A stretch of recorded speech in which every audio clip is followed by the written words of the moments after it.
Então, pessoal, só relembrando, essa é uma live do projeto Pedal for Life do Yacht Clube da Bahia, com o apoio da Federação Baiana, da FEVABA. Teremos ainda 3 lives dessa segunda temporada. Claudinho voltou, deixa eu chamar ele. Aí, Claudinho, me desculpe, eu não sei se problemas técnicos. Eu estava explicando pro pessoal que ao vivo é assim, não tem jeito.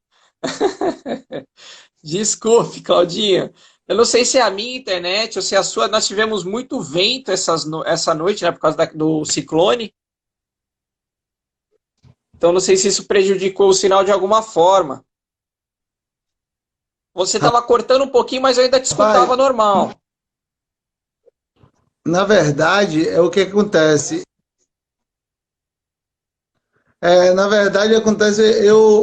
Eu perdi meu telefone, na verdade. Eu tô com um telefone antigo que eu tinha e esse telefone tá me.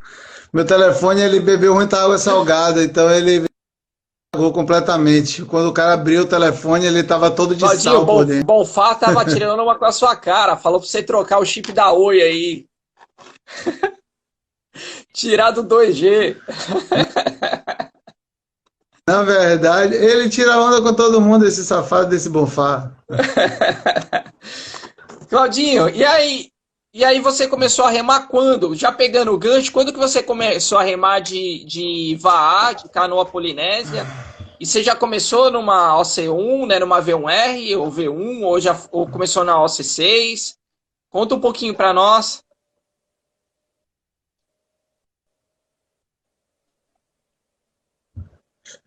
Eu comecei a remar C1 em 2016, né? Já em 2016 a gente já começou a remar e nesse mesmo ano a Federação de Stand-Up ele fez um campeonato de SUP e ele convidou a canoa para poder fazer parte desse campeonato, porque aqui na Bahia a gente não tinha federação, a gente começou a participar desse campeonato e foi um campeonato super legal, porque foram 10 etapas, né? Foi muito bom. Inclusive, Fantástico. no ano de 2016, o Yacht Club, todas as provas do Yacht Club eram judo e que era junto com o baiano, esse baiano de vaar. Então, foram 10 etapas com bastante canoa, então o que chamou bastante atenção da galera, fomentou o esporte no ano de 2016, foi muito bom, né? E 2017 só fez pegar mais fôlego, já se criou uma associação baiana, né, de VAR, o pessoal da ABVA fizeram a associação, tentaram fazer, foram 3 etapas, Uhum. mas foi uma tentativa boa da galera, né, de tentar emancipar o esporte, sair da associação de stand-up para fazer a associação do próprio VAR, entendeu? E teve um campeonato muito bom e o ano de 2017 foi o ano que eu participei do meu primeiro brasileiro. Meti as caras, viajei para São Paulo, consegui uma canoa lá em Guarapiranga, do irmão de Rafa Santa Creu, de Tuca Santa Creu, né? Rafa, Uhum. ele me emprestou a canoa dele, eu fiz a primeira prova, fui na cara e na coragem. E aí eu fiz a prova lá em Guarapiranga. E depois, na segunda etapa, né? Porque todo mundo sabe que o brasileiro de OC1 ele é feito apenas no primeiro semestre. São 2 etapas no primeiro semestre e o segundo semestre são 2 etapas de V6. Então, e aí eu fiz a segunda etapa na Marina da Glória, que me emprestou a canoa dela, e eu consegui fazer a prova lá no Rio, foi muito bom.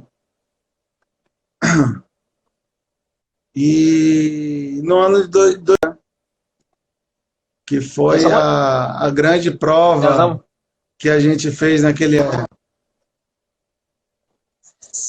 E como é que foi essa sua primeira prova, Claudinho, de V1 no brasileiro? Tremeu as pernas um pouquinho? Não foi V1, foi OC1. Isso. Foi bastante difícil, porque eu não conhecia a galera ainda, não conhecia ninguém na, no VAA, assim. Eu conhecia a Tuca, porque Tuca era do stand-up, que ele viajou para Nicarágua comigo, e eu fiz uma amizade grande com ele. E quando ia ter essa prova lá em Guarapiranga, e a base do Paulista lá, e aí ele disse que o irmão dele tinha uma canoa lá, que ficava guardada e tal. Aí eu perguntei a ele se ele me prestava, me alugava e tal.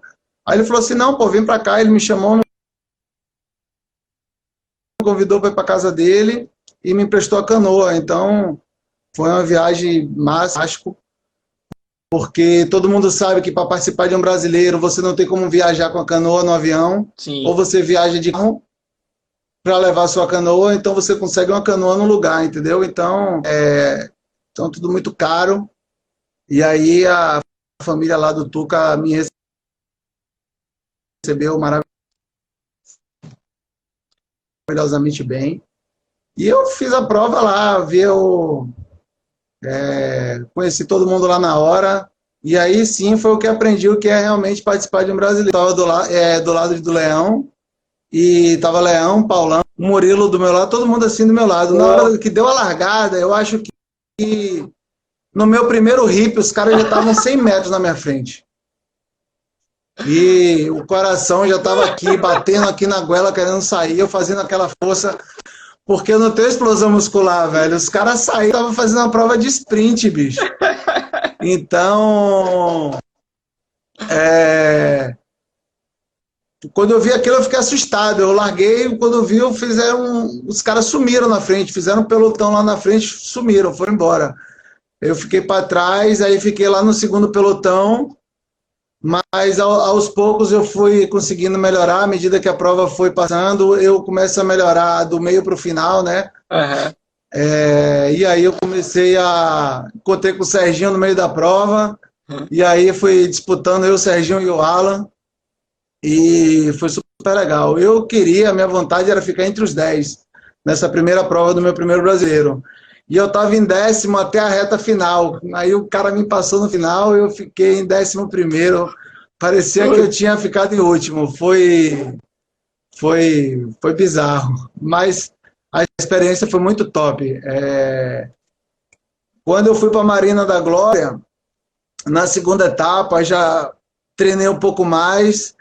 Só que é aquele negócio, mais uma vez, a gente vai competir com a canoa que não é nossa. E aí a Gabi me emprestou a canoa dela, mas mesmo sendo uma Hurricane, uma canoa muito boa, quando você não tem costume de remar com um material que não é o seu, você sente. Sim. Então, e aquele negócio, o brasileiro lá na Marina da Glória era um negócio assim, a gente ficava na Marina e a prova acontecia lá fora do quebra-mar, então praticamente ninguém assistia a prova.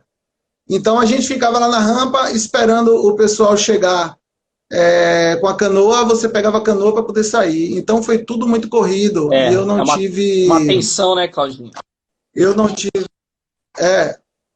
tive condição de fazer um treino na canoa, de regular o banco, e aí não fiquei ajustado na canoa e não remei muito bem. Fiquei com a perna completamente dormente e tal. Mas porque foi assim, o ano de 2017, a prova de Guarapiranga foi uma prova que foi todo mundo, aquela galera forte toda, mas a segunda etapa já não foi quase todo mundo, faltou muita gente. Então, não foi assim tão disputada a prova, né?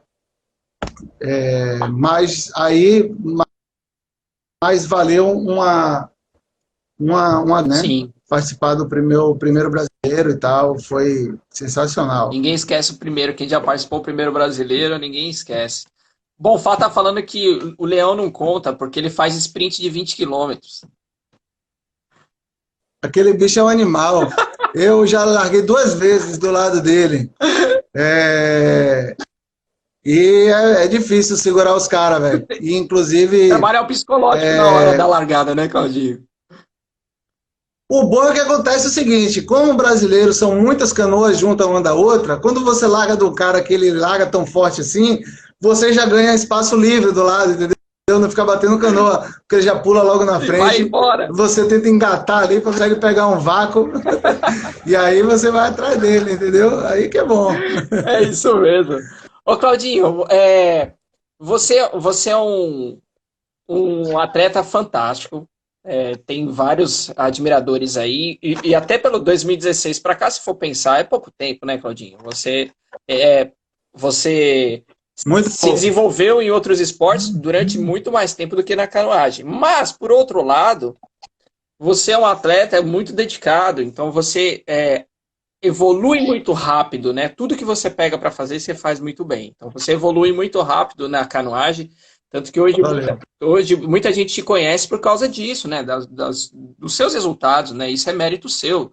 A gente sabe, eu convivo com você na água, a gente te vejo na água todo dia, sempre que encontro você na água, a gente vê a sua dedicação em relação a isso, né? Treinos, né? Em relação ao esporte. Mas você também é uma pessoa que contribui muito para a evolução do esporte, né? Principalmente agora você tem remado bastante de V1, né? Nos últimos tempos. E até por que eu estou puxando isso também? Porque existe na V1, para quem rema de V1, pessoal, para quem não sabe, a canoa de um lugar, né? Polinésia, que é de um lugar, apenas um lugar e não Droga tem de novo. leme, né? Não tem pedal. E a OC1 quando vira, desculpa, a V1 quando vira, ela enche de água como uma OC6 ou como uma V6, né? Então tem aquele lance de como esgotar a água de forma rápida, principalmente para quem almeja competir. E aí, eu sei que você desenvolveu aí há pouco tempo uma bombinha para tirar a água fantástica, né? Se puder falar um pouquinho disso, porque é algo que sempre o pessoal está esquentando a cabeça para tentar, né? Jeitos de esgotar. O Cauê Serra colocou um vídeo fantástico esses dias falando de técnicas de esgotar água rapidamente de uma V1, né? E essa bombinha que você desenvolveu é fantástica, não, né? Essa bombinha que você desenvolveu, eu vi um videozinho que você mandou para mim. E se puder falar brevemente, de onde surgiu essa ideia de professor Pardal aí, da bombinha? Alô, Pitoco, tá me ouvindo? Tá me ouvindo?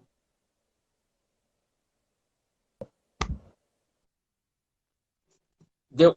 Deu uma Eu tava travadinha aqui de falando, lei. Claudinho, que você não só é um exímio atleta, dedicado, mas você sempre está procurando contribuir para a evolução do esporte, né?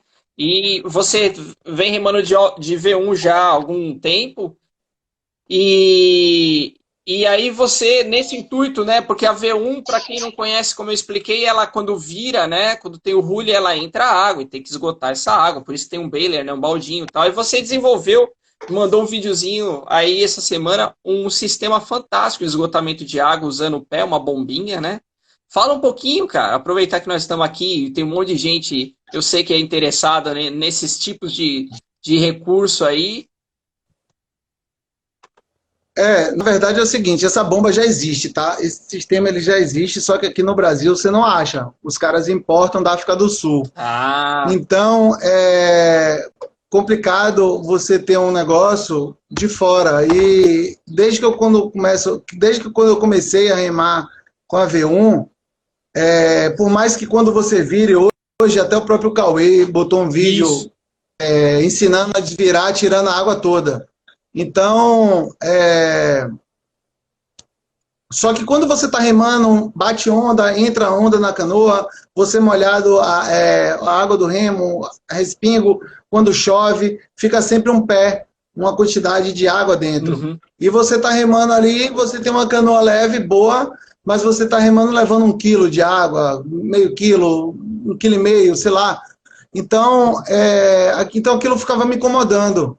E você não pode, no meio da remada, de uma competição ou de um treino, parar para ficar Dando tirando água. água de belha. Sim. Você vai perder muito tempo, entendeu? Se você perder 30 segundos, já é uma distância absurda que você perde para quem está ou na sua frente ou quem está atrás. Sim.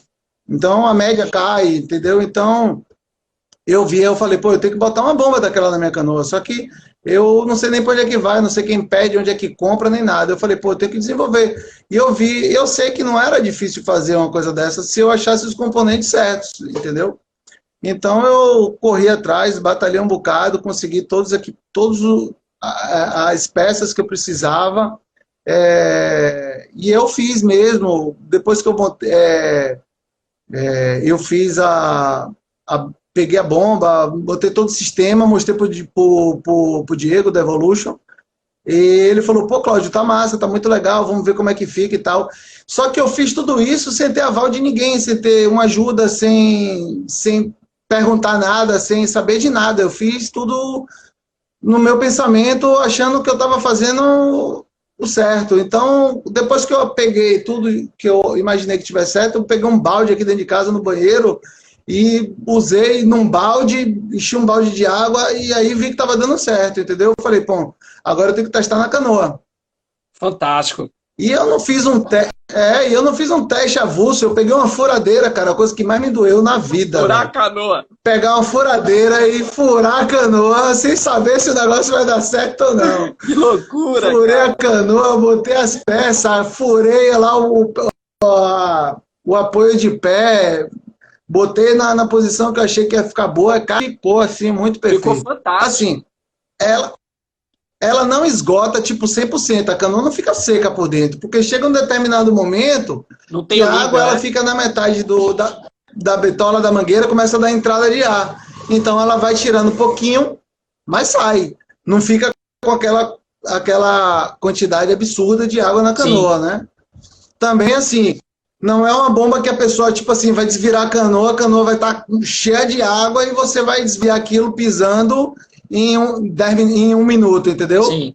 Ela também não tem uma vazão assim tão absurda. Ela tem uma vazão de 60, 80 ml por bombeada, entendeu? Então, não é nada elétrico. Então, uma pessoa não pode imaginar que vai pegar porque eu tenho uma bomba, eu tô com a canoa entupida de água, vou tirar. Não, na verdade, a minha ideia de ter aquela bomba é para tirar exatamente aquele pouquinho, né, de água que fica ali, aquela lâmina de água que fica ali atrapalhando, entendeu? Só pesando. Ah, perfeito. Essa que foi a intenção. Para quem não conhece, pessoal, depois, Claudinho, eu sei que você está divulgando por aí, mas pode entrar em contato comigo, eu passo o contato do Claudinho, quem entra em contato com ele, porque o sistema é fantástico, pessoal. Por isso que eu estou tocando no assunto aqui na live, porque rema de V1 é muito bom. Na verdade, eu coloquei, lancei no grupo do VAR Brasil, aí um saiu postando para outro, botei no meu Instagram, quem quiser dar uma olhada lá na minha página, tá lá o vídeo. Então, funcionou, cara, funcionou e tá tendo uma repercussão boa. Claudinho, internet está querendo sabotar a nossa live hoje. Mas parabéns pelo sistema. Claudinho tava, não sei se todos pegaram, mas colocou no grupo do Brasil VAR, né, Claudinho? E aí só pegar o seu contato lá, quem tiver interesse, né? Claudinho, antes de cair a internet, da gente parar de falar, a Vanessa Castro perguntou aqui no chat qual técnica que você tem usado mais hoje em dia na VAR, na V1, desculpe. Cara, para ser sincero, eu ainda tô... Porque é o seguinte, eu comecei a remar de V1 sozinho, né? Não tive nenhum curso, não tive nenhum ensinamento. Na verdade, quando eu fui sul-americano, lá em Cabo Frio, eu peguei uma canoa emprestada da Raquel.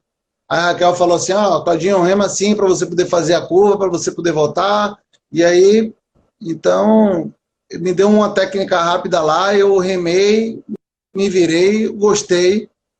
E assim, aprendendo aos poucos, entendeu? E cada dia que eu saio para remar com a canoa, eu aprendo um pouquinho mais.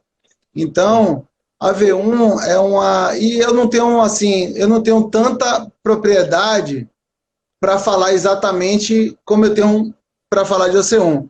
Mas o que eu tenho usado, eu tenho variado bastante o jeito de remada. eu uso remada curta, eu uso remada longa, eu uso remada média.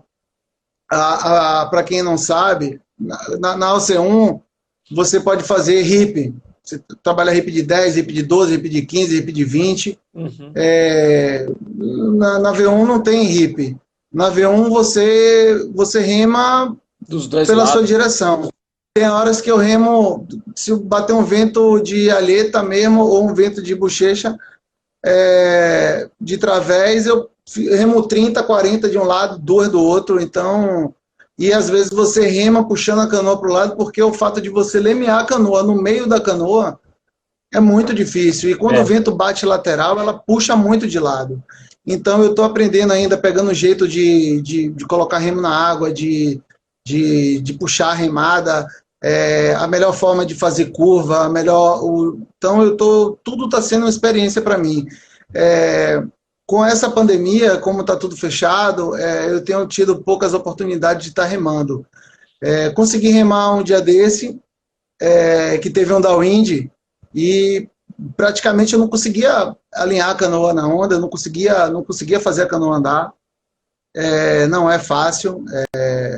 Então, eu posso dizer que eu estou tomando bastante surra ainda com a canoa. Então, o aprendizado está sendo árduo. Mas é a canoa que mais evolui, né, Claudinho? A técnica, né? Quem rema de V1, rema. É igual dirigir carro velho, né? Quem dirige carro velho, dirige qualquer carro depois. A V1, quem dirige V1, dirige qualquer canoa depois, né, cara? Claudinho, aproveitando e falando disso, de leitura do mar, da questão de provas de longa distância, que você tem uma excelente resistência, né? Isso é o seu histórico, né, dos outros esportes, te ajudou muito em relação a isso. Eu sei que você, para quem não sabe, nós temos a prova de Salvador Morro de São Paulo, né? E o Claudinho ganhou 2 provas dela, né, Claudinho? Sendo uma faixa azul, né?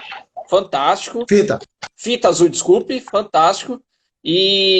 Mas foi a loucura da prova, né, de Salvador Morro, é que cada ano foi de um jeito, né, Claudinho? Foram 4 edições até o momento, teremos mais a próxima agora em 2021, né? Então, eu participei desde a primeira prova, que foi... todas as provas teve uma questão especial, né? 17, que foi a primeira prova de Morro de São Paulo, ninguém nunca tinha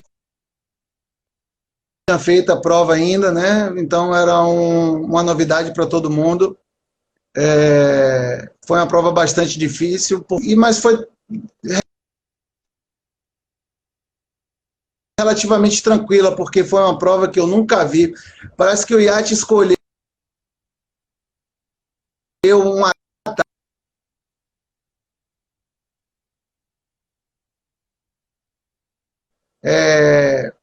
São Pedro, assim, não vai ter chuva, não vai ter vento, não vai ter nada.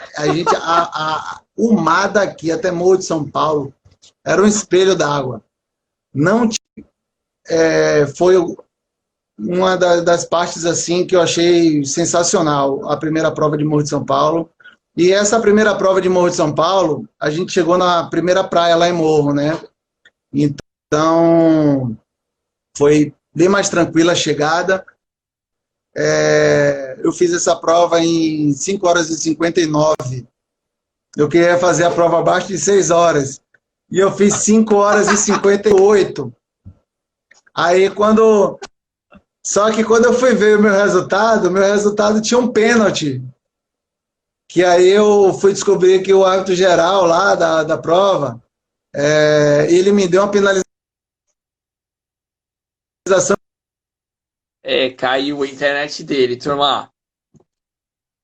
Mas, pessoal, para quem não conhece, né, a prova de morro, o Cláudio ganhou 2 das 4, né, na categoria dele.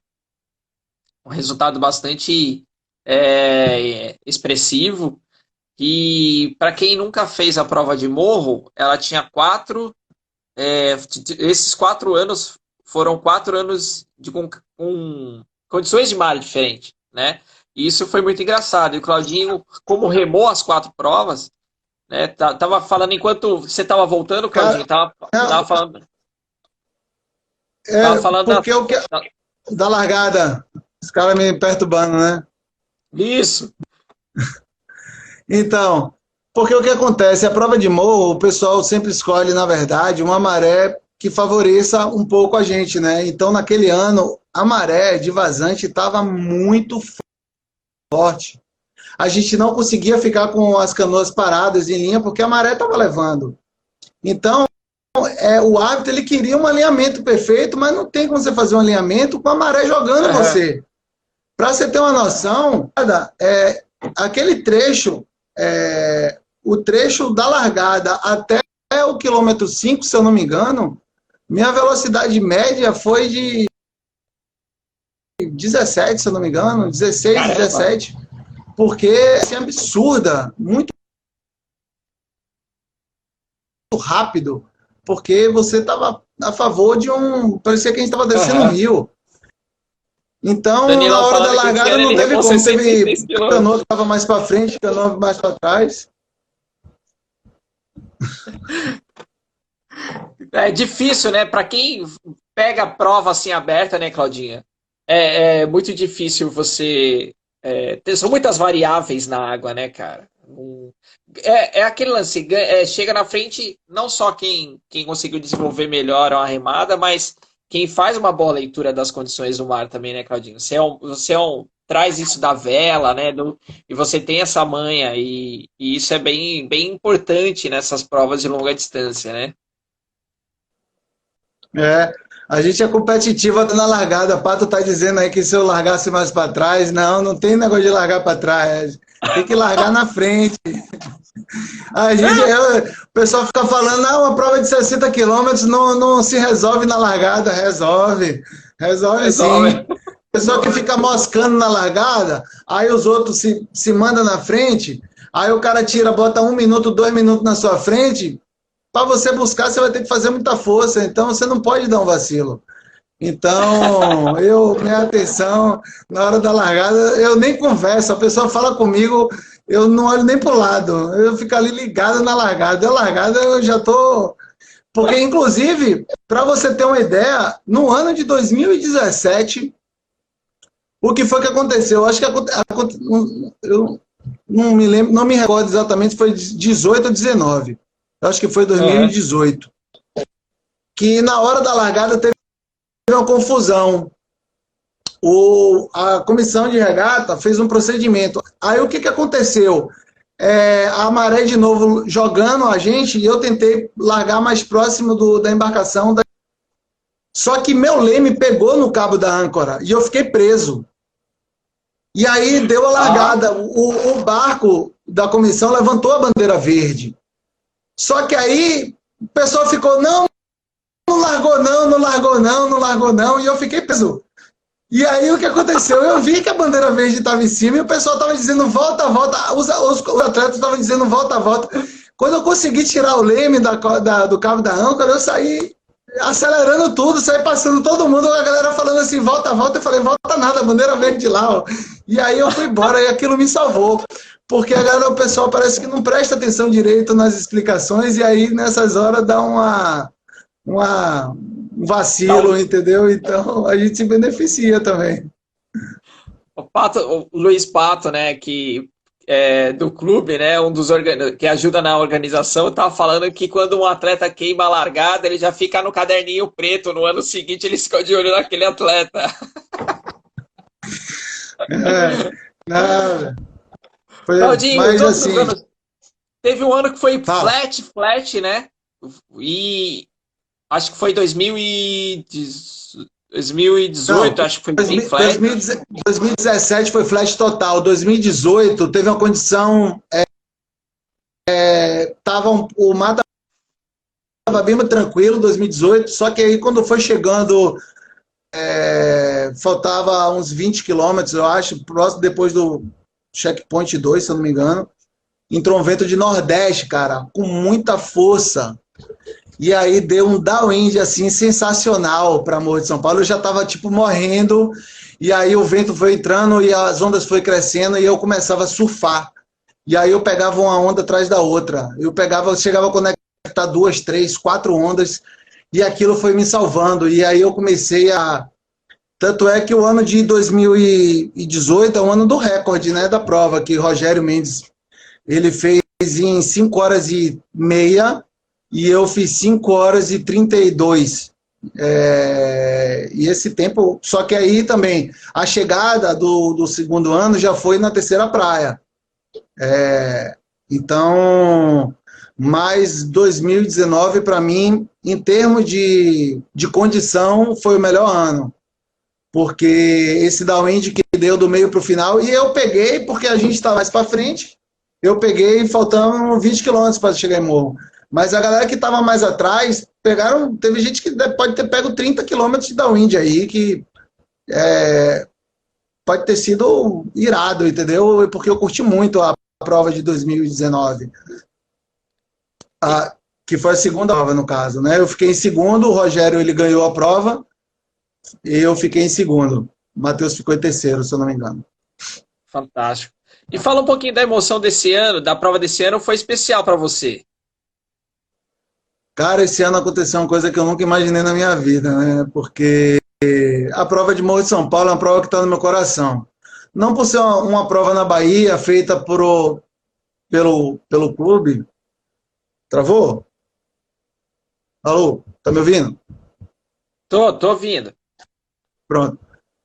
Mas é porque eu gosto de provas de longa distância, eu gosto do desafio. Então, essa prova de Morro de São Paulo, eu acho ela sensacional.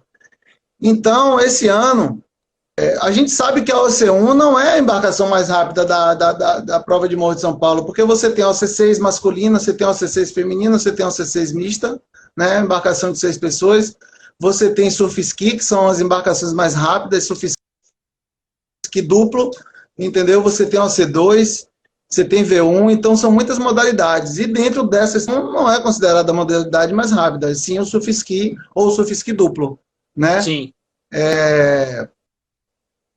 Então, quando esse ano... E outra coisa, as categorias individual e dupla larga 1 minuto após as OC6, né? Então, as OC6 primeiro larga a modalidade individual e dupla. Ainda Só tem que isso. o que aconteceu?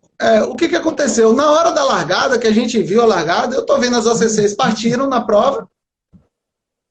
Só que quando eles chegaram no Boião Vermelho, que é o Boião do Farol da Barra, as canoas guinaram tipo 40 graus para a esquerda. Não entendi nada, porque na verdade você guina 40 graus para a direita, não para a esquerda. E todo mundo foi aí, inclusive esse rapazinho que está falando, escrevendo aí. O Igor Cruz falando, você tá lendo aí, Claudinho? Travou mais uma vez, pessoal. Hoje a internet tá trolando a gente. Vamos ver se o Claudinho volta. Pessoal tirando uma com os remadores que fizeram. É legal que, pessoal, tem muita gente. Pessoal que tá assistindo, obrigado pela presença já, antecipado.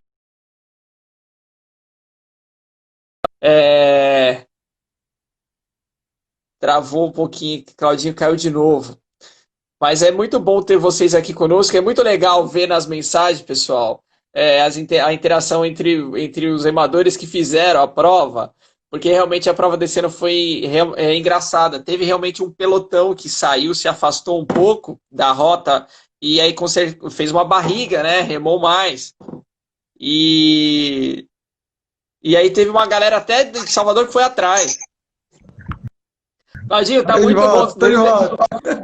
Aí, Claudinho. Não sei se você tá vendo os comentários, mas o pessoal tá dando risada, porque essa prova... fala 10 minutos, fala 5 minutos, trava. Fala 5 minutos, trava. Tem que falar correndo. E aí, Claudinho, depois que o Igor despistou o pessoal, né, para você ir para frente, como é que foi depois o restante da prova?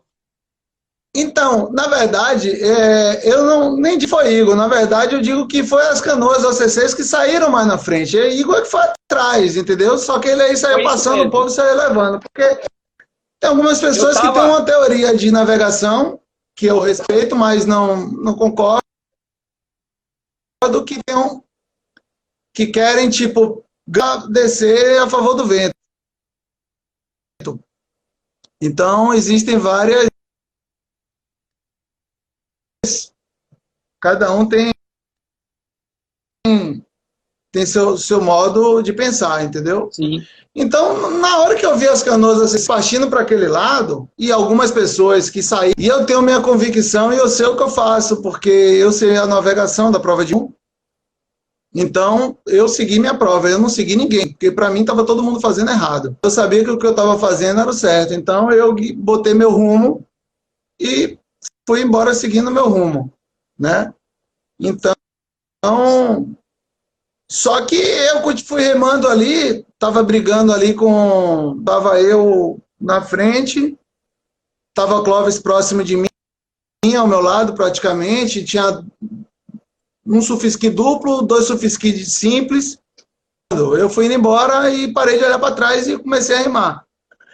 Só que quando eu cheguei num checkpoint 1, eu não acreditei que eu estava em primeiro. Eu era a primeira embarcação da prova. Eu não estava acreditando naquilo. Eu falei, pô, não é possível que eu estou em primeiro.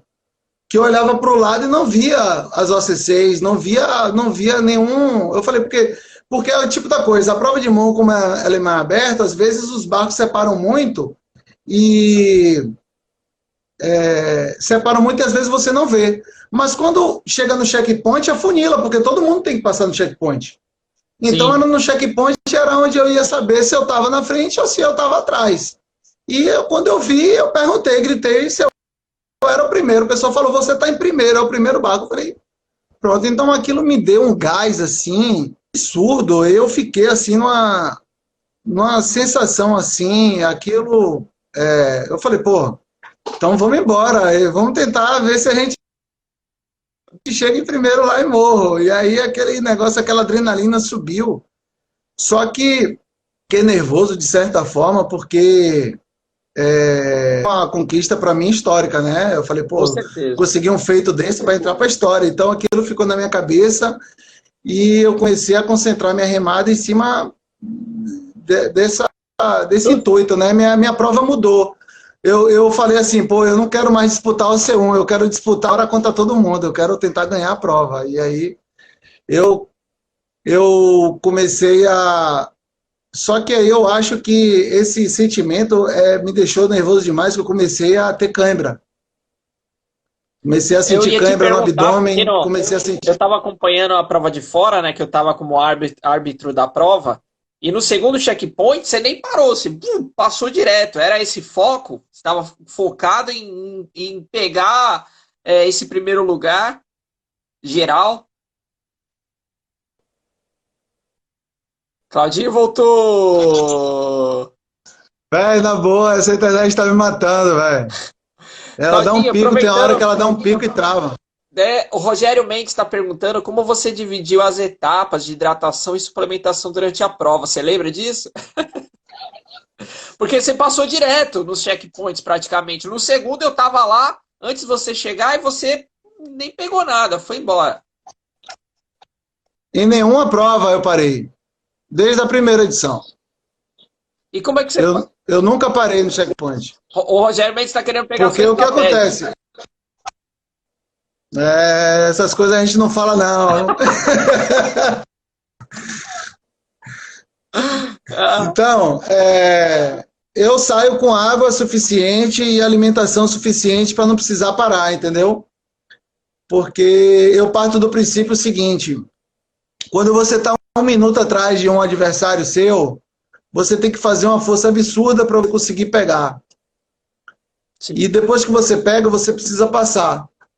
Então, se você perde 1 minuto comendo ou bebendo, entendeu? Às vezes você faz um esforço enorme para você ganhar 1 minuto de uma pessoa, para você perder parado, entendeu? Então, eu parto do princípio de que eu não preciso parar. Então, mas, na verdade, eu pago um preço alto porque eu saio com a canoa pesada. Claro. Né? Enquanto tem muita gente que sai com canoa leve. É aquela estratégia de Fórmula 1, sabe? Tipo, o cara que sai com tanque cheio e não para, e o cara que sai com tanque vazio e para, entendeu? Sim. Então, são estratégias. Então, tem pessoas que preferem sair com a canoa leve e parar para pegar hidratação ou alguma alimentação. E eu, no meu caso, minha estratégia para mim sempre deu certo. Por exemplo, eu saio com 4 litros de água. Nos primeiros anos eu saio com 5 litros. 5 litros significa 5 quilos. 5 quilos, entendeu? exato. Então, 5 quilos, eu saio com 5 quilos na canoa só de água. Fora aquela colete que você bota, roupa, boné, comida. Então, então, bastante gel, barra de cereal. Então, você sai. À medida que vai acontecendo a prova, as coisas, o tanque vai esvaziando, a canoa vai ficando mais leve, entendeu? Sim. Então, eu nunca parei, nem na prisão eu parei em checkpoint. Eu sempre passei direto. O pessoal para. Eu me lembro que o pessoal ficou desesperado, gritando: aqui, o que é que você quer? O que é que você quer? Eu falei assim: eu quero chegar, tchau. Eu passava e ia embora. Aí na hora é engraçado que depois, quando acaba a prova, eu fico conversando com a galera, o nego para no checkpoint, desce da canoa, toma banho, estica o corpo, alonga as pernas, sabe? Fica lá meia hora lá. Eu falei, pra mim não dá não, velho. Pra mim eu não olho nem pro lado, não gosto nem de olhar pro lado, porque quando olha pro lado dá até desespero. Então eu olho pra frente, porque você só vê o horizonte assim, ó. Então, às vezes, até para frente, quando você olha, é difícil, porque você não vê Morro de São Paulo, né? Você só vê o horizonte, então fica olhando só pro GPS ali, ó. Olhando para a rota do GPS e vai embora, entendeu? É isso mesmo. Mas é isso, minha estratégia sempre foi essa. Eu nunca parei para alimentar, eu sempre saí abastecido. E uma coisa que eu sempre ensinei para meus alunos: não dependa de checkpoint. Às vezes você pode chegar no checkpoint está cheio, e aí você tem que ficar esperando. Às vezes você bebe alguma coisa ou come alguma coisa do checkpoint que você não está acostumado a comer, por mais que sejam coisas boas, entendeu? Porque a alimentação é sempre excelente, mas às vezes é uma coisa que você não está acostumado a beber ou comer, você vai lá e come, você passa mal, vomita, e aí quando você começa a enjoar, vomitar no mar aberto, é complicado. Então uma coisa que eu sempre ensinei para meus alunos: só comer e beber aquilo que você está acostumado. Sim, importante. Então, desde quando a gente começa nosso treinamento de Morro de São Paulo, todo final de semana a gente faz um treino longo. Eu tenho uma planilha que eu passo para meus alunos, e aí tem finais de semana que a gente rema 20, 25, 30, 40... esse ano o máximo treino que a gente fez foi 45, e cada treino longo desse que a gente faz sempre tem uma experiência. Então, quando termina o treino, eu chego para os alunos e pergunto: pessoal, o que é que você achou disso? A água que você bebeu foi boa? O Gatorade? Você tomou o quê? Red Bull? Foi bom o Red Bull? Você prefere Coca-Cola? Esse gel que você tomou, você passou mal, você enjoou? Você acha que precisa tomar um Dramin? Entendeu? Então, são testes que a gente vai fazendo no treinamento, e para chegar na hora da prova não ter surpresa, entendeu? Perfeito. Porque, às vezes, você vê acontecer direto isso. O cara vai no dia da prova, o cara compra um gel. Pô, esse gel é massa aqui, Cláudio toma, eu vou tomar também. Ah, me dê um desse aí o cara vai tomar no meio da prova, passa mal. Então ele não está acostumado, o organismo dele não está acostumado àquilo. Então ele pode se dar muito mal com isso. Então eu faço teste com meus alunos, teste de roupa, teste de colete, então teste de alimentação, hidratação, tudo, até protetor solar, que às vezes o cara passa um protetor solar, chega no treino, você começa a suar, aquele negócio pinga no olho, pronto, fica ardendo, pronto, acabou com você, entendeu? Então troca esse protetor solar. Então são várias coisas que você tem que ir fazendo testes, para no dia que chegar o dia da prova de Morro de São Paulo, você tá afiadinho e com tudo acostumado, entendeu? É isso mesmo, Claudinha. Perfeita a sua colocação. É importante, a prova de morro é uma prova de resistência acima de tudo, né? Então, é importante, não dá para testar coisa na hora da prova. Você tem que ir antes, nos treinos. E você tem que e você sabe que é uma coisa uma prova dessa de Morro de São Paulo, às vezes é um desafio de vida para a pessoa. A pessoa coloca isso como, eu coloco a satisfação de você completar um desafio desse, uma maratona dessa, então, às vezes o cara perde por causa de uma bobagem, o cara começa a passar mal, vomitar, entra em desespero, chora, pede para sair, então, e aí fica aquele sentimento de frustração por causa de uma coisa que você, cada coisa direitinho, entendeu? Esse ano mesmo, como eu Importante. estava conversando antes de cair a internet, eu passei do primeiro checkpoint, que a gente estava conversando naquela linha,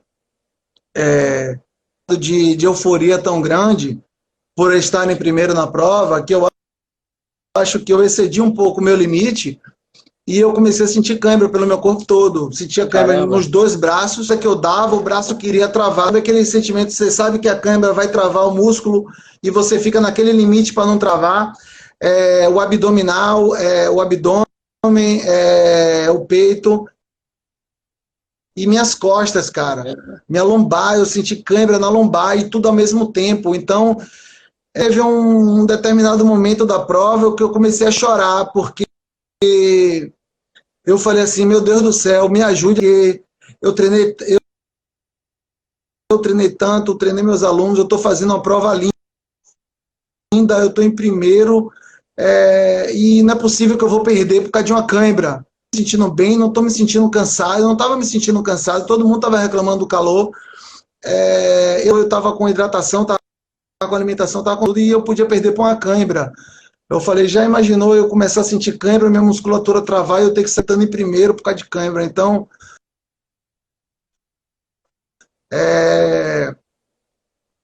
aí o psicológico nessa hora. Muito.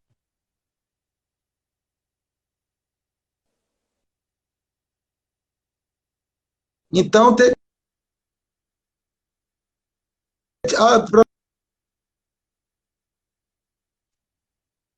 para você ter noção, tinha hora que eu não podia nem pegar o gel no colete. Caramba, Claudinho. Pode ir, tô ouvindo, viu? Pode falar. Vai, travou.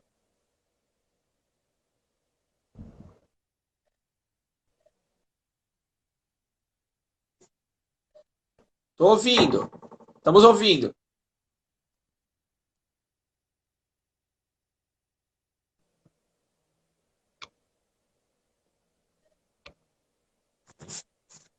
Deixa eu ver. Travou um pouquinho.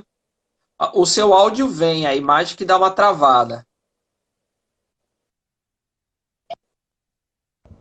Desculpa. Então, pronto, nada. Tô ouvindo, Claudinho. Alô? Deve estar com delay, mas eu tô te ouvindo.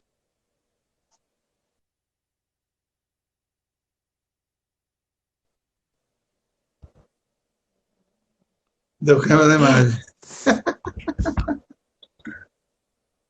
Claudinho, é muito importante essa colocação que você está fazendo, porque quem olha de fora, ou quem ainda não fez a prova, às vezes corre risco de subestimar a prova de morro, porque é uma prova que é muito físico, não só físico, mas cabeça também, né? E é importante esse seu relato, porque às vezes a pessoa vê a prova de fora e vocês fazem a prova com uma excelência tão grande que às vezes a gente nem imagina pela cabeça, nem passa pela cabeça os perrengues que vocês passam, principalmente quem está brigando lá na frente, porque tem toda essa questão de analisar a prova.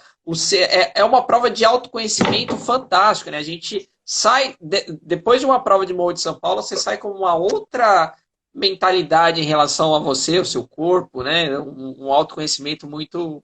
A gente desenvolve muito isso na prova, né? Eu também fiz a prova no primeiro ano e é bem isso mesmo. Acho que agora voltou. Eu lembro no primeiro ano, quando eu fiz a prova, faltava acho que uns 8 quilômetros para chegar, e aquele farol de morro não chegava nunca. E aí eu remei, acho que uns 20 minutos, cabeça olhando a minha pá entrando na água. Eu tava no Voga, porque não dava, você não, o psicológico começa a abalar, então você começa a achar outra forma de manter o foco na remada. E é muito importante isso que você está falando, até para o pessoal que almeja fazer a prova aí no ano que vem, nos próximos anos, está se preparando para isso. Tivemos a quarentena interrompeu um pouco os treinos, né? Mas eu sei que tem gente se preparando. Então é muito legal essa. Eu queria muito que você falasse realmente disso, porque o pessoal não tem muito essa noção, né, de como é que é esse desafio de morro. Olha, eu sempre entro na linha seguinte. Eu tenho uma aluna minha que chegou para mim e falou assim, Cláudio, ela estava começando a remar. Ela chegou para mim e falou assim, eu quero fazer a prova de Morro de São Paulo. Será que eu consigo? Aí eu cheguei para ela e falei assim, todo mundo consegue. Basta que você se dedique e você treine. Sim. Entendeu? Então, qualquer pessoa tem condição de fazer a prova de morro. Basta que ela se dedique, entendeu? Porque o treinamento para a prova de morro não é um treinamento fácil. Eu mesmo levo muito a sério, tanto para mim quanto para os meus alunos. Então, você precisa fazer um volume bom de treino, porque o que acontece? Como você tem uma distância muito grande para você percorrer, e você precisa treinar muito durante a semana, você tem que se abdicar de muita coisa. E a prova de morro é no início do ano. Então você tem que se abdicar de festa. Aí eu chego para eles e falo, você precisa se abdicar de festa. Natal, Réveillon, você vai passar depois do dia 25 de dezembro, você vai precisar fazer um treino longo. Dia 1º do ano, você tem um treino longo. Aí você precisa parar um determinado momento e treinar. Sim. Entendeu? Se você não fala de treino, a pessoa quer fazer Morro de São Paulo, só que quer fazer um treino, 2 treinos na semana e um treino no final de semana, não dá. Fazer até pode fazer, entendeu? Mas vai sofrer bocado. Exato. Entendeu? Então, exatamente. Eu sempre digo, se você se prepara bem, se você se dedica e se prepara bem, você consegue fazer. Com quanto tempo a pessoa pode começar a iniciar para poder fazer a prova de morro? Eu acredito que para fazer uma prova de morro, eu sugiro, no caso, uma pessoa que tenha pelo menos já uma experiência boa em remar de canoa, que já saiba remar de canoa havaiana, né? Que não pode ser uma pessoa que está começando, tipo assim, 2 meses depois, o cara começar a remar e 2 meses depois querer fazer uma prova dessa. Eu não indico fazer prova nenhuma. Entendeu? Eu acho que pelo menos a pessoa já tem de competição, participar de algumas provas antes, para entender um pouco, a saber como é dosar uma prova. Só voltou, foi o tempo da live agora, turma. Claudinho, foi o tempo da live agora. O Instagram corta a gente. Eu sei como é. Mas pode continuar. Como a gente perdeu uns tempinhos por causa da queda da internet, você estava falando do preparo, né? Quanto mais bem preparado o remador estiver, né, menos sofrível é a prova, né? Então ele consegue fazer a prova melhor. E você estava falando da questão, quando você estava falando da questão do preparo, quanto tempo para se preparar antes da prova de morro? Então, a prova de Morro de São Paulo não é uma prova de brincadeira. É uma prova que mexe muito com o nosso corpo. Exaustivo, a pessoa que está iniciando normalmente completa uma prova dessa na casa de 7, 8 até 9 horas de remada, num sol quente aqui na Bahia, fácil. Então, não é uma prova que a gente está para brincar. Então, a pessoa tem que se preparar e se preparar bastante. Não só fisicamente, como emocionalmente, como tecnicamente. Sim. A navegação é ideal, é sempre ideal, e a organização da prova sempre sugere, né, que para mim teria que ser obrigado. Depois da prova desse ano, que você vê que um bocado de gente saiu para o lado errado, o ideal era que todo mundo usasse um GPS na prova, para você botar uma rota e você seguir a rota, não tem erro. Bota uma rota no GPS, é uma linha reta. Entendeu? Você sai boião ali, e você, quando bota no GPS, você faz uma linha reta para Morro de São Paulo. Não tem ir para o lado ou para o outro. Você vai em linha reta. Então, se você seguir o GPS, você chega lá rapidinho, você chega lá certo. Não é igual uns e outros aí, amigos nossos de Sergipe, que remam 68 quilômetros, porque foi inventar de fazer uma curva lá em Itapuã, entendeu? Então, a começar a remar tem um objetivo de ir para Morro de São Paulo, está começando agora, eu acho super interessante a pessoa colocar como objetivo, mas eu acho o seguinte, você está começando a remar agora, começou agora de OC1, falando de experiência, comece a remar, aprenda a remar direito, aprenda a dominar a sua canoa, entendeu? Depois você comece a participar de uma provinha ou outra, comece a se preparar, comece a ganhar lastro, entendeu? Ganhar preparo, e aí no ano seguinte você faz a prova de Morro de São Paulo, porque você está na remar agora e já quer fazer, a não ser o quê? Eu tenho uma base boa, eu remo bem, então beleza, ó. Você vai no OC6, consegue um OC6, é mais tranquilo você completar uma prova dessa no OC6 do que você fazer uma prova dessa individual, entendeu? Eu acho que individual porque às vezes você está no OC6, você está com a equipe com mais 5 pessoas, então você tem um amparo ali, você começou a se sentir um pouco mal, um pouco cansado, a galera diminui um pouco o ritmo, você pode parar um pouco, descansa, a galera continua remando, então existe outras formas de você conseguir se safar ali naquele momento que na OC1, na V1, você já não está assistindo bem, você para, entendeu? Então, e é um desafio muito mais difícil. Porém, como eu digo para todas as pessoas que me conhecem, os meus alunos que já perguntou para mim, eu acho a sensação do prazer de você, o seu desafio pessoal de você completar essa prova de Morro de São Paulo no OC1, no AV1, no surf ski, é muito mais gratificante, não que competir de OC6 não seja, mas o fato de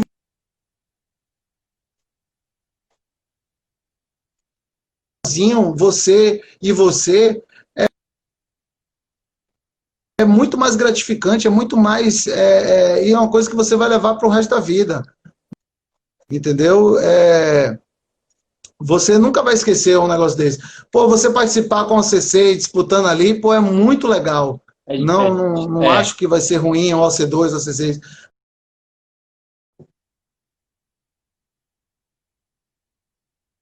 Só voltou. Foi o tempo da live agora, turma. Claudinho, foi o tempo da live agora. O Instagram corta a gente. Eu sei como é. Mas pode continuar. Como a gente perdeu uns tempinhos por causa da queda da internet, você estava falando do preparo, né? Quanto mais bem preparado o remador estiver, né, menos sofrível é a prova, né? Então ele consegue fazer a prova melhor. E você estava falando da questão, quando você estava falando da questão do preparo, quanto tempo para se preparar antes da prova de morro? Então, a prova de Morro de São Paulo não é uma prova de brincadeira. É uma prova que mexe muito com o nosso corpo. Exaustivo, a pessoa que está iniciando normalmente completa uma prova dessa na casa de 7, 8 até 9 horas de remada, num sol quente aqui na Bahia, fácil. Então, não é uma prova que a gente está para brincar. Então, a pessoa tem que se preparar e se preparar bastante. Não só fisicamente, como emocionalmente, como tecnicamente. A navegação é ideal, é sempre ideal, e a organização da prova sempre sugere, né, que para mim teria que ser obrigado. Depois da prova desse ano, que você vê que um bocado de gente saiu para o lado errado, o ideal era que todo mundo usasse um GPS na prova, para você botar uma rota e você seguir a rota, não tem erro. Bota uma rota no GPS, é uma linha reta, entendeu? Você boião ali, e você quando bota no GPS, você faz uma linha reta para Morro de São Paulo. Não tem ir para o lado ou para o outro.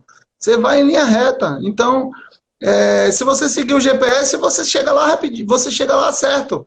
Não é igual uns e outros aí, amigos nossos de Sergipe, que remam 68 quilômetros, porque foi inventar de fazer uma curva lá em Itapuã, entendeu?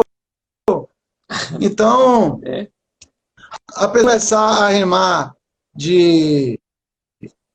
tem um objetivo de ir para Morro de São Paulo, está começando agora, eu acho super interessante a pessoa colocar como objetivo, mas eu acho o seguinte, você está começando a remar agora, começou agora de OC1, falando de experiência, comece a remar, aprenda a remar direito, aprenda a dominar a sua canoa, entendeu? Depois você comece a participar de uma provinha ou outra, comece a se preparar, comece a ganhar lastro, entendeu? Ganhar preparo, e aí no ano seguinte você faz a prova de Morro de São Paulo, porque você está na rema agora e já quer fazer, a não ser o quê? Eu tenho uma base boa, eu remo bem, então beleza, ó. Você vai no OC6, consegue um OC6, é mais tranquilo você completar uma prova dessa no OC6 do que você fazer uma prova dessa individual, entendeu? Eu acho que individual já... Porque às vezes você está no OC6, você está com a equipe com mais 5 pessoas. Então, você tem um amparo ali, você começou a se sentir um pouco mal, um pouco cansado, a galera diminui um pouco o ritmo, você pode parar um pouco, descansa, a galera continua remando. Então, existe outras formas de você conseguir se safar ali naquele momento que na OC1, na V1, você já não está assistindo bem, você para, entendeu? Então, e é um desafio muito mais difícil. Porém, como eu digo para todas as pessoas que me conhecem, os meus alunos que já perguntou para mim, eu acho a sensação do prazer de você, o seu desafio pessoal de você completar essa prova de Morro de São Paulo no OC1, no AV1, no surf ski, é muito mais gratificante, não que competir de OC6 não seja, mas o fato de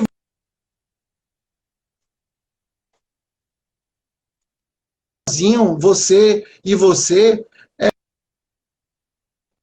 é muito mais gratificante, é muito mais... e é uma coisa que você vai levar para o resto da vida. Entendeu?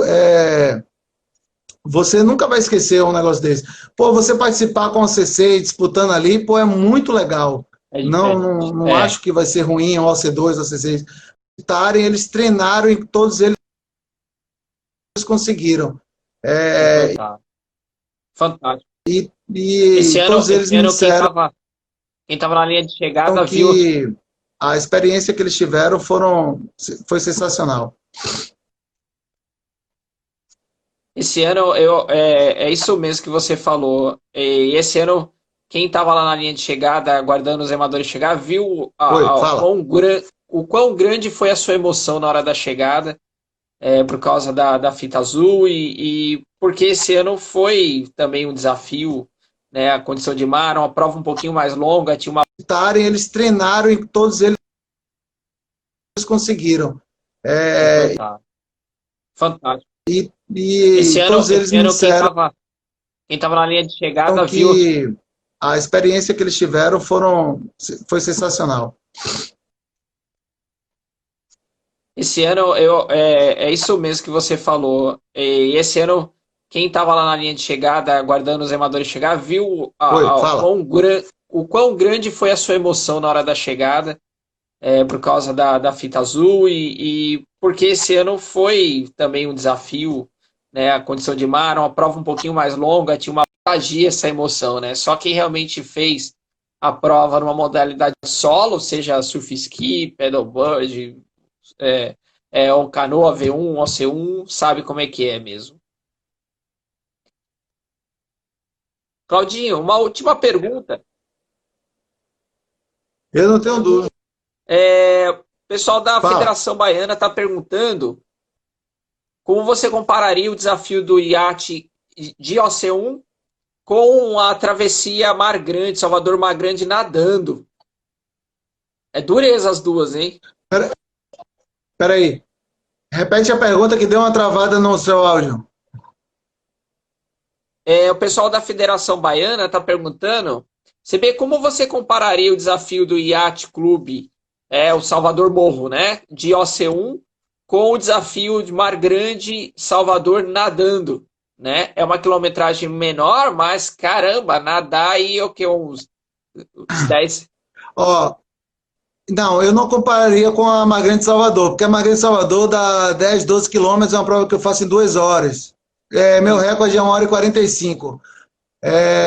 Eu compararia com a prova que eu fiz de Itapuã-Barra, nadando, que foram 4 horas e 50, que foi prova de total ali, mente mesmo, que foi muito mais difícil.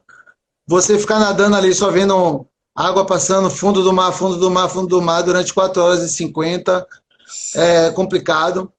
Ainda mais que eu respiro para o lado esquerdo, então eu não respiro para a terra, eu respiro para o mar. Né? Quando você vem descendo na orla, né? Como eu nado respirando para a esquerda, eu não vinha olhando terra, eu vinha olhando para o mar. Então, é bem complicado. É uma coisa que você precisa, às vezes, mais cabeça do que físico, né? Sim. Porque tem uma hora que eu já nadava ali no automático.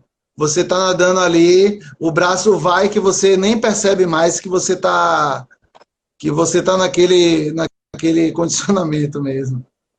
Mas, assim, em relação, comparar em relação à satisfação, para mim, são desafios diferentes. Eu acho que nadar é um pouco mais difícil. Porque na canoa você está sentado ali, você tem a água ali, você tem o gel ali, você tem a comida ali, você tem o camembert que você está com a água aqui o tempo todo, você está remando ali e você bebe água. E nadando, para você beber água, você tem que parar, pedir uma água, abrir, beber. E às vezes, nesse momento que você faz isso, dá uma cãibra na perna. Então, porque você já está naquele movimento repetitivo ali durante muito tempo, e quando você faz um movimento diferente, dá logo um revertério, né?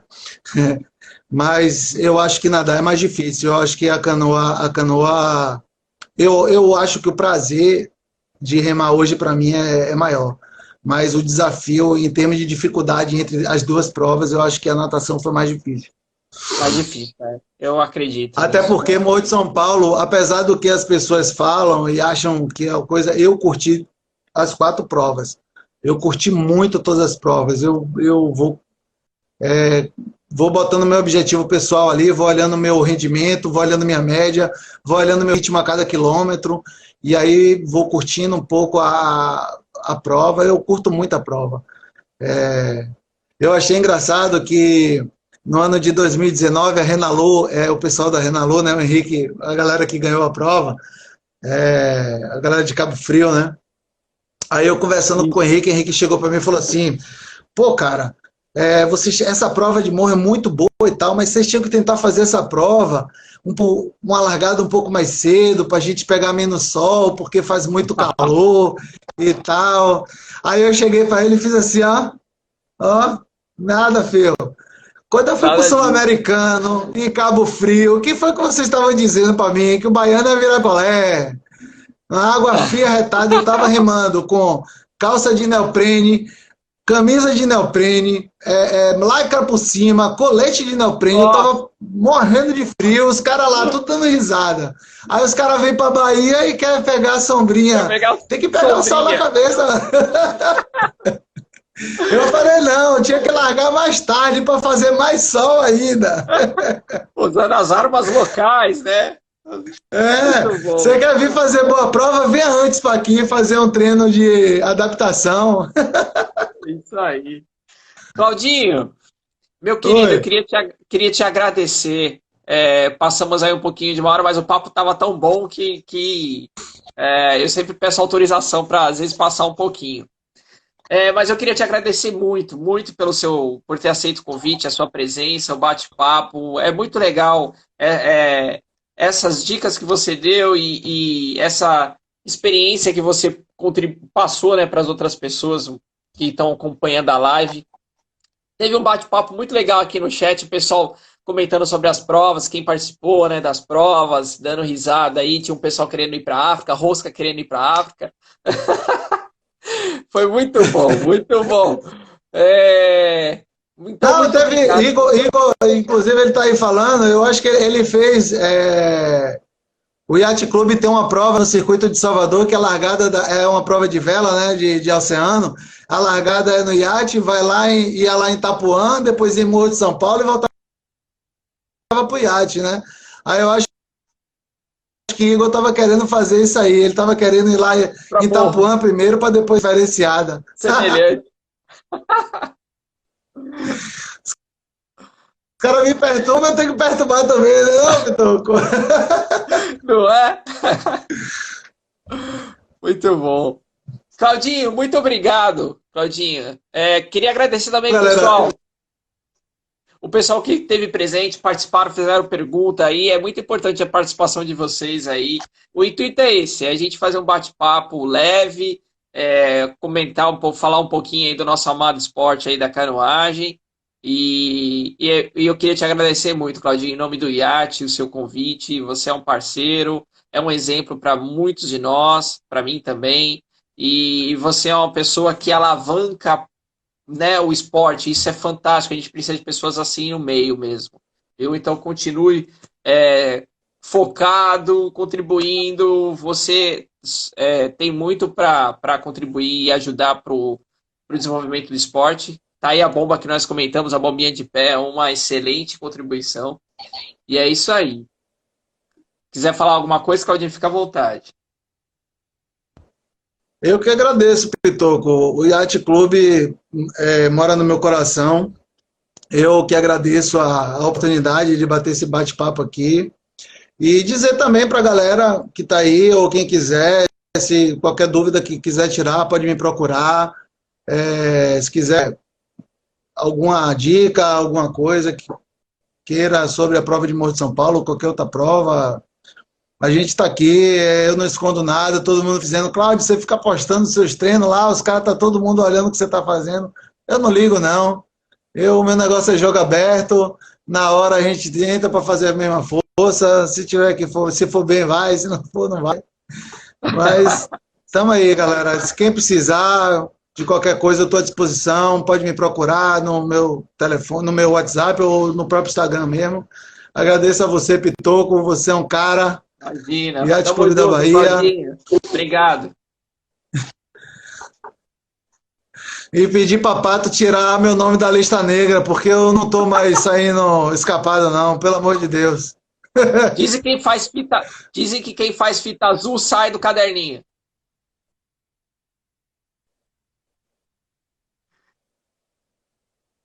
Essa aí já valeu, pô. Essa aí já valeu. Claudinho, obrigado.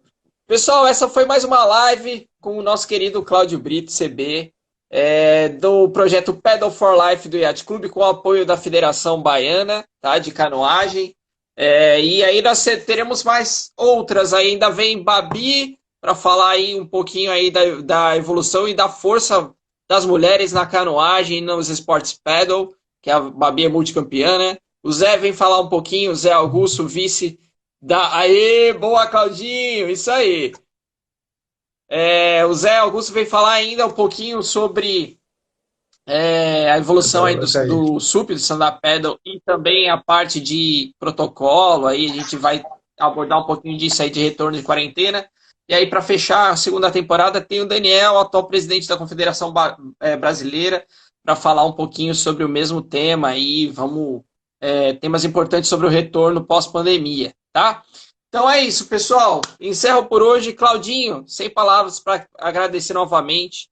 E semana que vem tem mais, às 20 horas, toda quarta-feira. Fechou? Espero você semana que vem também, Claudinho.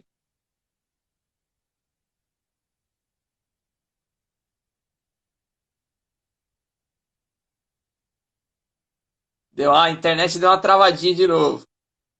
Mas é isso. Obrigado, Claudinho. Obrigado, turma. Agir essa emoção, né? Só quem realmente fez a prova numa modalidade solo, seja surf ski, paddleboard, ou canoa V1, OC1, sabe como é que é mesmo. Claudinho, uma última pergunta. Eu não tenho dúvida. O pessoal da Federação Baiana está perguntando como você compararia o desafio do iate de OC1 com a travessia Mar Grande, Salvador Mar Grande nadando. É dureza as duas, hein? Peraí. Repete a pergunta que deu uma travada no seu áudio. O pessoal da Federação Baiana está perguntando, CB, como você compararia o desafio do Yacht Clube, o Salvador Morro, né, de OC1, com o desafio de Mar Grande, Salvador nadando, né? É uma quilometragem menor, mas caramba, nadar aí o que uns 10. Ó, não, eu não compararia com a Magrande Salvador, porque a Magrande Salvador dá 10, 12 quilômetros, é uma prova que eu faço em 2 horas. Meu recorde é 1 hora e 45. Eu compararia com a prova que eu fiz de Itapuã-Barra, nadando, que foram 4 horas e 50, que foi prova de total ali, mente mesmo, que foi muito mais difícil. Você ficar nadando ali só vendo água passando, fundo do mar, fundo do mar, fundo do mar, durante 4 horas e 50, é complicado. Ainda mais que eu respiro para o lado esquerdo, então eu não respiro para a terra, eu respiro para o mar. Né? Quando você vem descendo na orla, né? Como eu nado respirando para a esquerda, eu não vinha olhando terra, eu vinha olhando para o mar. Então, é bem complicado. É uma coisa que você precisa, às vezes, mais cabeça do que físico, né? Sim. Porque tem uma hora que eu já nadava ali no automático. Você está nadando ali, o braço vai que você nem percebe mais que você tá naquele condicionamento mesmo. Mas, assim, em relação, comparar em relação à satisfação, para mim, são desafios diferentes. Eu acho que nadar é um pouco mais difícil. Porque na canoa você está sentado ali, você tem a água ali, você tem o gel ali, você tem a comida ali, você tem o camembert que você está com a água aqui o tempo todo, você está remando ali e você bebe água. E nadando, para você beber água, você tem que parar, pedir uma água, abrir, beber. E às vezes, nesse momento que você faz isso, dá uma cãibra na perna. Então, porque você já está naquele movimento repetitivo ali durante muito tempo, e quando você faz um movimento diferente, dá logo um revertério, né? Mas eu acho que nadar é mais difícil. Eu acho que a canoa eu acho que o prazer de remar hoje para mim é maior.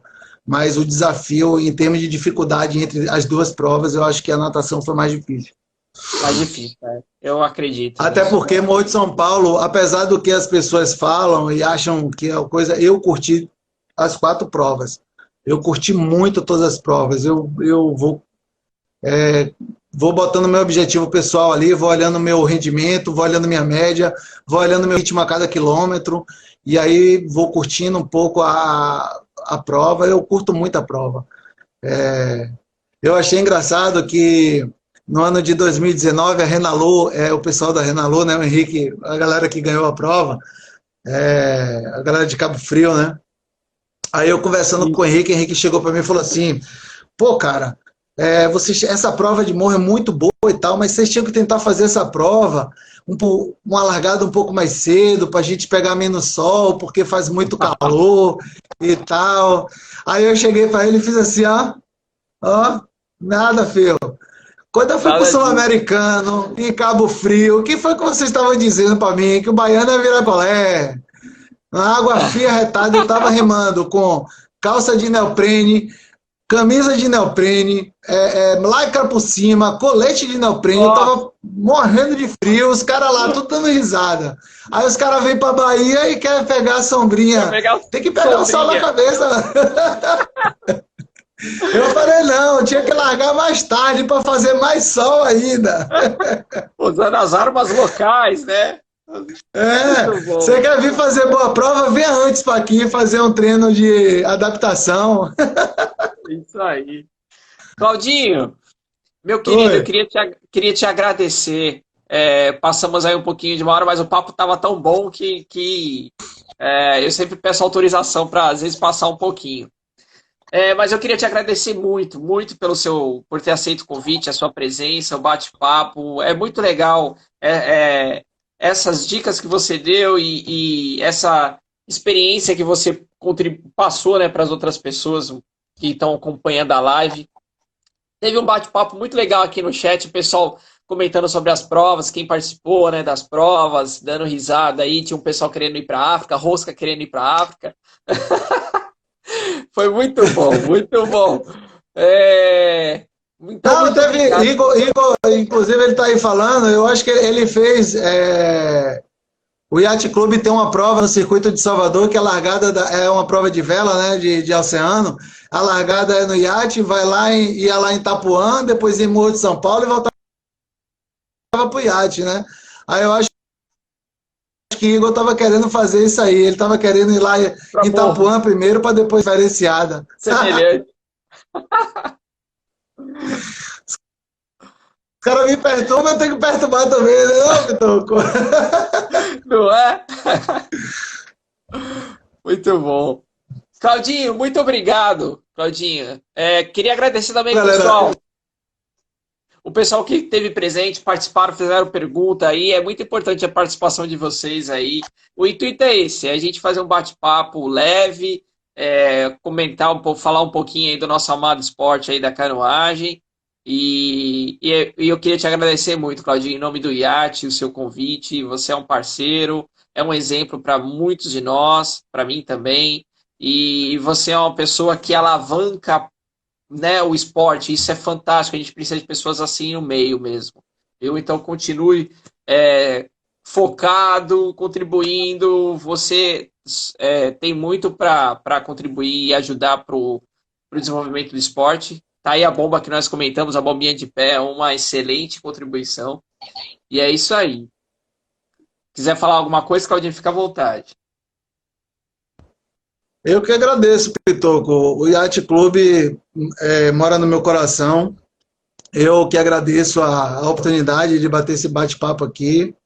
E dizer também para a galera que está aí, ou quem quiser, se qualquer dúvida que quiser tirar, pode me procurar. Se quiser alguma dica, alguma coisa que queira sobre a prova de Morro de São Paulo, ou qualquer outra prova, a gente está aqui, eu não escondo nada, todo mundo dizendo, Cláudio, você fica postando seus treinos lá, os caras, tá todo mundo olhando o que você está fazendo. Eu não ligo, não. Meu negócio é jogo aberto, na hora a gente tenta para fazer a mesma força, se tiver que for, se for bem vai, se não for não vai.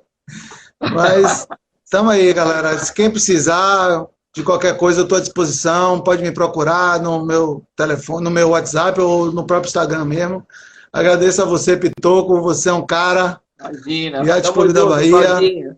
Obrigado. E pedir para Pato tirar meu nome da lista negra, porque eu não estou mais saindo escapado, não. Pelo amor de Deus. Dizem que quem faz fita azul sai do caderninho.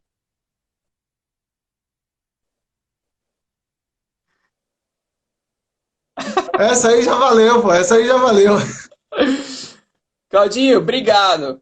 Pessoal, essa foi mais uma live com o nosso querido Cláudio Brito, CB, do projeto Pedal for Life do Yacht Clube, com o apoio da Federação Baiana, tá, de canoagem. E aí nós teremos mais outras. Ainda vem Babi para falar aí um pouquinho aí da evolução e da força das mulheres na canoagem, nos esportes paddle, que a Babi é multicampeã, né? O Zé vem falar um pouquinho, o Zé Augusto, vice da... Aê, boa, Claudinho, isso aí.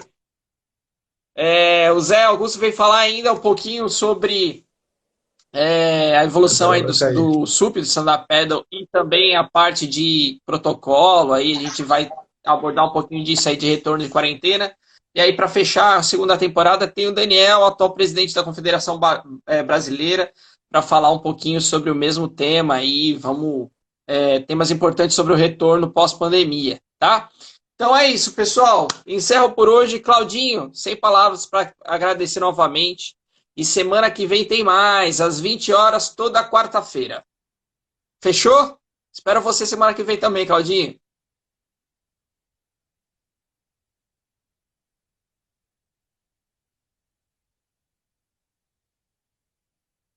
A internet deu uma travadinha de novo. Mas é isso. Obrigado, Claudinho. Obrigado, turma.